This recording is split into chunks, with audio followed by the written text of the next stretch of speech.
नमस्कार, मैं हूं सौम्य प्रकाश बबेटा और आज हमारे साथ हैं C2 की महासचिव सुदेश ठाकुर जी। चूंकि प्रदेश सरकार का बजट आया है, उसको लेकर हम जो नेता लोग हैं उनसे बात कर रहे हैं। पार्टी की अलग अलग विचारधारा रहती है, लेकिन जो बजट आता है वो सबका होता है, तो उसको लेकर क्या सोच रहे थे, उसी संदर्भ में हम बात करेंगे। पहले तो स्वागत है जी आपका। धन्यवाद। अच्छा, जो बजट आया है, आपको पता है कि क्या चीज़ें बताई गई हैं, उससे आप संतुष्ट हैं, हाँ या ना? संतुष्ट तो नहीं है। अच्छा, आपके हिसाब से क्या चीज़ें होनी चाहिए थी ताकि पब्लिक की और जनता का भी भला हो? देखिए, जो विकास के लिए जो हिमाचल प्रदेश के अंदर आने वाले समय में 1 साल के अंदर सरकार क्या करना जा रही है, तो वो एक कहीं स्पष्ट नहीं दिखता है कि सरकार क्या करेगी। इस बजट से मतलब दिशा कहीं दिख नहीं रही है विकास की। अच्छा, जो जिस तरह से बजट में बहुत से आंकड़े बताए गए हैं कि महिलाओं के लिए ये करेंगे, बेटियों के लिए ये करेंगे, किसानों के लिए ये करेंगे, बागवानों के लिए ये करेंगे, और जो बहुत सी योजनाओं का हमारा उसमें जिक्र है, कोई ना कोई योजना तो पसंद आई होगी आपको? जी, सरकार ने कोशिश की है कि जो समाज का जो हर वर्ग है उसको उस तक पहुंचने की और खुश करने की। खुश तो जो जिस तरह की घोषणाएं हुई हैं उससे तो खुश तो कोई नहीं है, मगर हम ये कह सकते हैं कि एक तरह से मुंह बंद करने की बात है कि कुछ ना कुछ देकर जो है वो हर तबके का कोशिश की है।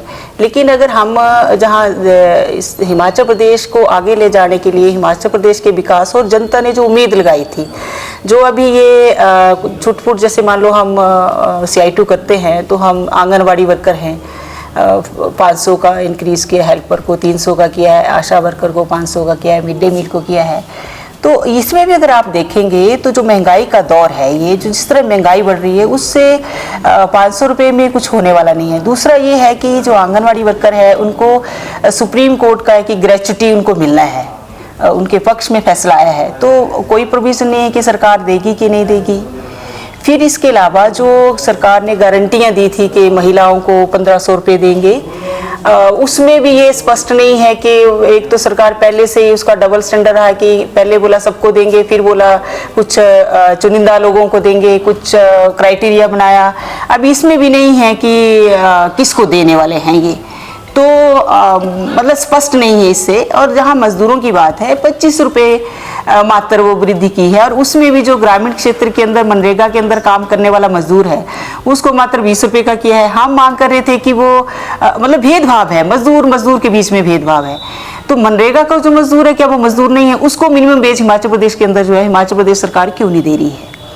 जहाँ रही बात केंद्र की बात है, हिमाचल प्रदेश के अंदर जहाँ बजट की बात है, जो अभी पूरे देश के अंदर जो क्राइसिस चल रहा है, जो सरकार भी बार बार बोलती है या विपक्ष भी ये बोलते हैं सरकार का के बारे में कि ये है बजट नहीं, या सरकार मैनेज नहीं कर पा रही है, तो हिमाचल प्रदेश जो है वो कोई अपना इस तरह के संसाधन हिमाचल प्रदेश के पास नहीं है, तो केंद्र के ऊपर जो है निर्भर रहना पड़ता है। केंद्र सरकार का ये है कि वो हिमाचल प्रदेश के लिए जो है किसी भी तरह का जो मदद केंद्र सरकार की ओर से मिलना चाहिए वो हिमाचल प्रदेश की सरकार को नहीं मिल रही है, जिसके चलते जो है हिमाचल प्रदेश के अंदर ये संकट के जिम्मेवार केंद्र सरकार भी है।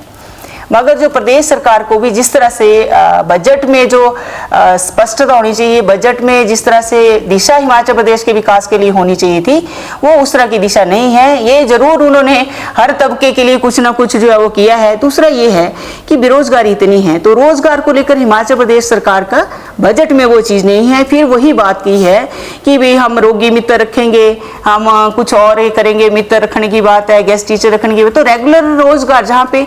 दूसरा है कि जो खाली पोस्टें हिमाचल प्रदेश के अंदर हर विभाग के अंदर, उसको भरने का क्या है, नहीं है। तो ना रोजगार को लेकर कोई स्पष्ट इसमें दिखता है बजट में, और ना ही कैसे विकास हिमाचल प्रदेश का होगा वो भी कहीं हमें स्पष्ट नहीं दिखता है।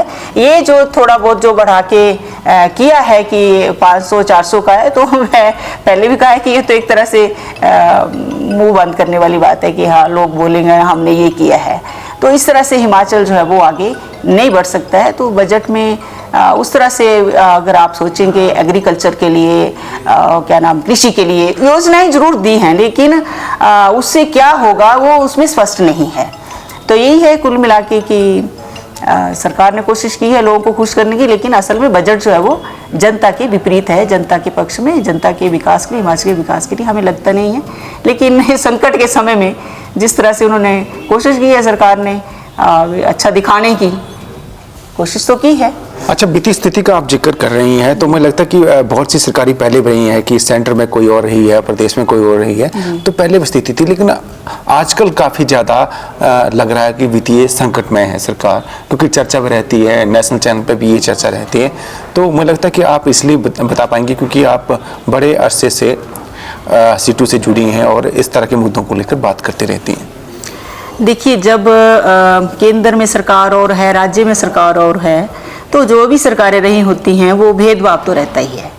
वो हिमाचल प्रदेश के साथ तो होता ही आया है।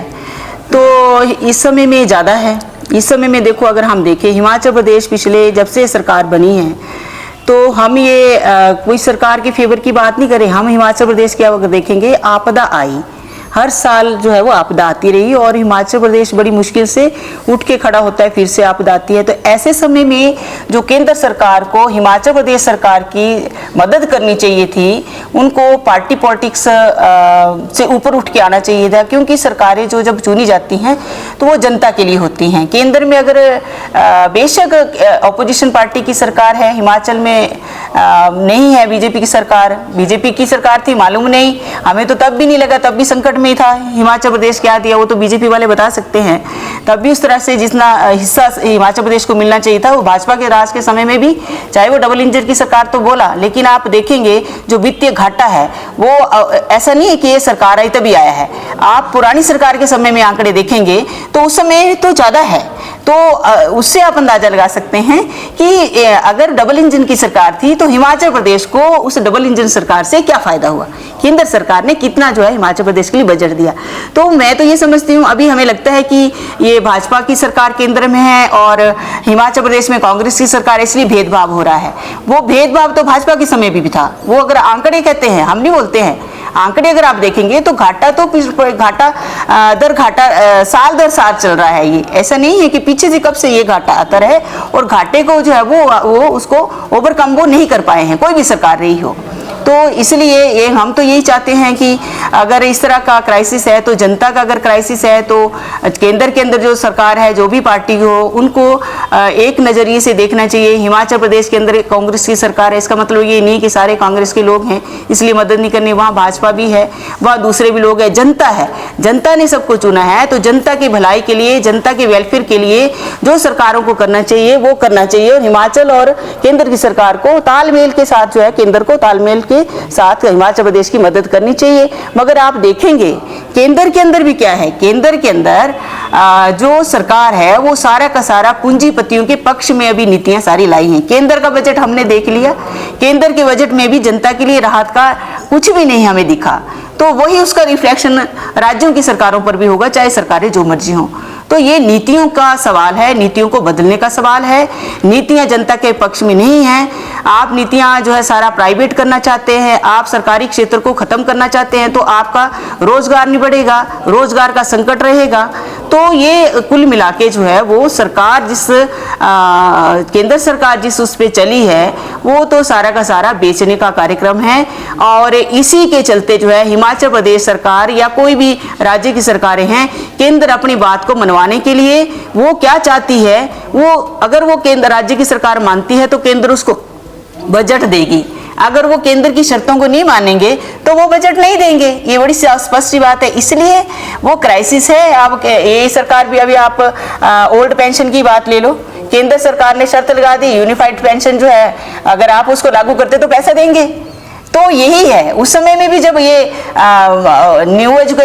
न्यू पेंशन पॉलिसी लाए थे उस समय भी केंद्र सरकार ने स्टेट को प्रेशराइज किया है, या स्टेट सेंटर जो भी कुछ देना चाहता है वो पहले अपनी शर्त लगाता है, तो वो राज्य सरकारों की मजबूरी बन जाती है। अब राज्य सरकार को सोचना है कि मेरे लोगों के लिए क्या फायदे की बात है, हिमाचल के लोगों के विकास के लिए, हिमाचल की जनता को आगे ले जाने के लिए, उनके वेलफेयर के लिए राज्य सरकार को क्या करना है। क्या केंद्र की शर्त को मान के जो है वो बंदिशें जनता के ऊपर लगानी है, या फिर जो है वो आपको जनता की बात सुननी है। तो ये राज्य सरकार को देखना है कि उनको अपने प्रदेश को कैसे चलाना है। और ये जो सारा कुछ बेचने की जो नीति है, ये सरकार को इसको राज्य की सरकार को भी इस बारे में सोचना पड़ेगा और कैसे हमारा प्रदेश आगे बढ़ सकता है इस दिशा में जो है रेगुलर एम्प्लॉयमेंट आपको देना पड़ेगा, आपको पेंशन का ये करना पड़ेगा। आपने जो गारंटियाँ ली हैं कि महिलाओं को ये हम देंगे, तो आपने जो कहा है वो आपको करना चाहिए, है ना।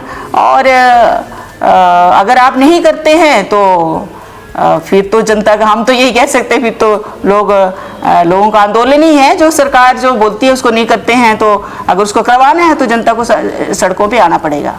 अच्छा, आत्मनिर्भर कैसे बन सकता है हिमाचल, एंड मैं यही पूछूंगा। आत्मनिर्भर हिमाचल, देखो हिमाचल प्रदेश के अंदर जो कृषि और बागवानी है, ये मुख्य दो हमारे जिससे हमारा विकास हो सकता है, जहाँ हम काम कर सकते हैं, जहाँ गुंजाइश है। थोड़ा हमारा हाइडल प्रोजेक्ट है, जो फैक्ट्री है वो लिमिट का है, जो सोलन या सिरमौर के एरिया के अंदर है, और कोई हमारे पास नहीं है।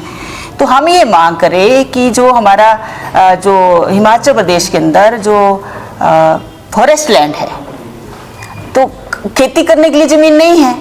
यही लड़ाई आज हिमाचल प्रदेश के अंदर किसानों ने ये छेड़ी है। अभी क्या चल रहा है कि जो लोगों ने कहीं घर बनाया, ज़मीन नहीं है, लोगों ने सरकारी उसमें घर बनाया, अभी उसको जो है अवैध बोल के है उसको निकाला जा रहा है। वो बहुत बड़ी लड़ाई, ये मुद्दा हिमाचल प्रदेश में आने वाला है। तो हम ये बोलते हैं जो वन संरक्षण अधिनियम 1980 है, जिसके तहत जो है 67% जो फॉरेस्ट लैंड है उसको जो है वो मतलब उससे हमारे को जो हिस्सा मिलना चाहिए, जो जंगलों का हिस्सा जो प्रदेश को मिलना चाहिए, वो केंद्र सरकार देती नहीं है ना। वो तो उसके अधीन है सारा, स्टेट के पास अपना कुछ नहीं है, तो वो हिस्सा हमारे को मिलना चाहिए। दूसरा ये है कि उसमें संशोधन करते हुए लोगों को कम से कम जो है वो आप 10 बीघा ज़मीन हर किसान के पास हो, ताकि वो कुछ खेती बाड़ी भी कर सके और वो हिमाचल प्रदेश की आर्थिकी को आगे ले सके, बागवानी कर सके। है नहीं है कुछ भी करने के लिए, तो संकट तो रहेगा। इसलिए सरकार को सोचना पड़ेगा इसके ऊपर। तो जो हमारा हिस्सा बनता है फॉरेस्ट का, वो केंद्र सरकार को हमारा मुआवजा देना चाहिए। 67% जिस प्रदेश के अंदर फॉरेस्ट लैंड है, 10% आपकी खेती के योग्य ज़मीन है, उसमें आप क्या कर लेंगे। तो इसलिए जो हमारा मुआवजा, हमारा जो ये पूरा पर्यावरण को ठेका जो हिमाचल प्रदेश ने लिया है, तो उसके एवज में सरकार को, हमारी केंद्र सरकार को मदद करनी चाहिए। वो नहीं है ना। और उसको हमारा तो यही मांग है। अभी 20 तारीख को हिमाचल प्रदेश में सारा किसान जो है इसी मांग को लेकर कि केंद्र सरकार, हिमाचल प्रदेश सरकार पॉलिसी बनाए, हर किसान को उसको ज़मीन दे, है ना, भूमिहीन को ज़मीन दे, और जिनके पास ज़मीन है कम से कम 10 बीघा ज़मीन हर किसान के पास होनी चाहिए। तब कहीं हम जो है वो हिमाचल प्रदेश के बारे में, समृद्ध हिमाचल के बारे में हम सोच सकते हैं। ये सरकार को सोचना पड़ेगा और सरकार को इस दिशा में काम करना चाहिए। बहुत बहुत धन्यवाद। तो ये थे C2 की महासचिव सुदेश ठाकुर जी। बजट पर इन्होंने बेबाक राय रखी है। बहुत बहुत धन्यवाद। Thank you.